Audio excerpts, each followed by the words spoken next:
My cat brought a baby Skinwalker home. Now the parents want it back. The summer we found it was supposed to be the last quiet weekend of my life. There were 3 of us, me, Tara, and Elise, and we rented a small cabin on the edge of a wooded retreat about 2 hours from the city. No neighbors, no cell service, just trees, cicadas, and the kind of silence that feels heavier the longer you sit in it. I brought my cat, Noodles, because I didn't trust anyone else to watch her for 2 days. She was small, orange, and fearless in a way only cats can be. The woods didn't scare her. She treated them like a kingdom she had just inherited. The first day passed peacefully. We unpacked, cooked hot dogs on a rusted grill, and drank cheap wine by a fire pit while fireflies drifted between the trees like sparks that never burned out.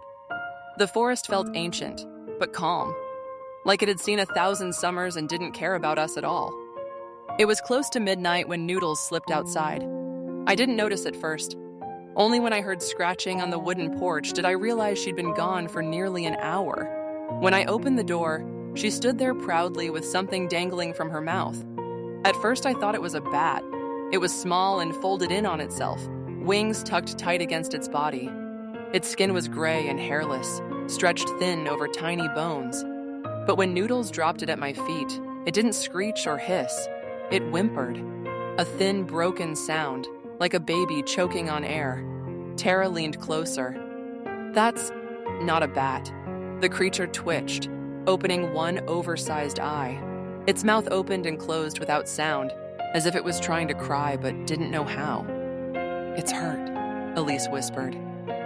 "We should have left it outside. We should have shut the door." Instead, we wrapped it in a towel and brought it inside. We gave it water in a bottle cap. It drank clumsily, shaking so hard it spilled half of it. When I tore off a piece of hot dog and held it out, it devoured it with frantic little bites. Noodles curled around it immediately. She licked its head and purred like she'd just given birth. That should have scared me more than it did. We stayed up most of the night watching it breathe. Its chest rose and fell too fast. Sometimes it twitched in its sleep. Sometimes it made faint clicking noises like teeth tapping together. By morning, it was still alive. None of us could stomach leaving it in the woods to die. We took it with us. The vet didn't know what it was. "I've never seen anything like this," she said, carefully lifting its wing. "It's not a bat. It's not any mammal I recognize." She suggested a wildlife center. The wildlife center suggested another vet. Nobody could classify it. So I took it home. Noodles never left its side. Over the next week, it grew. Not slowly, rapidly. Every morning it looked different. Its limbs lengthened. Its spine straightened. The wings shrank into something like arms. It learned to climb walls and ceilings. It slept upside down from the curtain rod like a fleshy bat with hands. It began making sounds.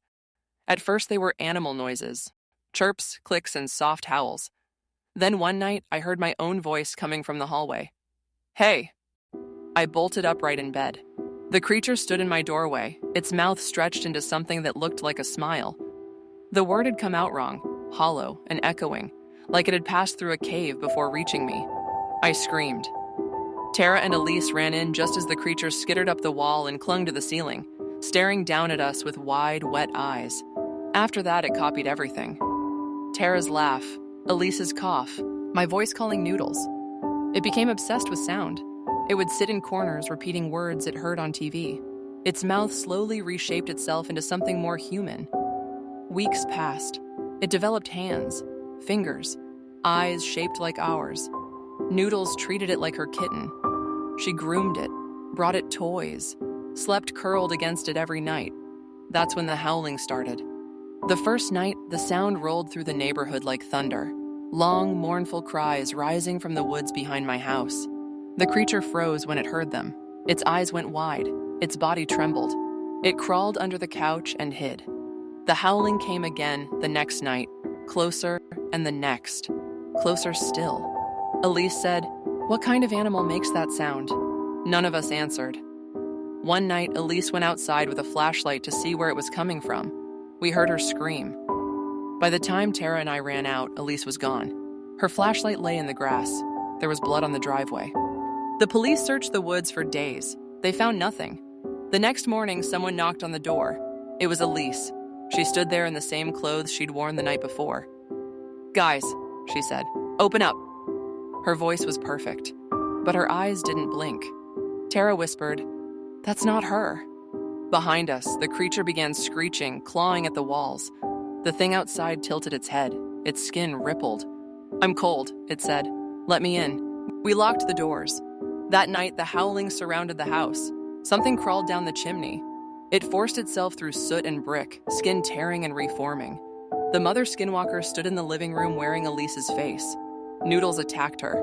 My cat flew at the thing, claws ripping into stolen skin. The mother howled and threw her across the room. Noodles hit the wall and didn't move. The baby Skinwalker shrieked. It leapt from the ceiling and tore into its own mother's throat. Outside, the father watched from the tree line. He howled until sunrise. When the sun rose, he fled. Noodles survived. Barely. The baby never left. It sleeps in the attic now. It calls me Mom. The father still watches from the woods, every night, waiting.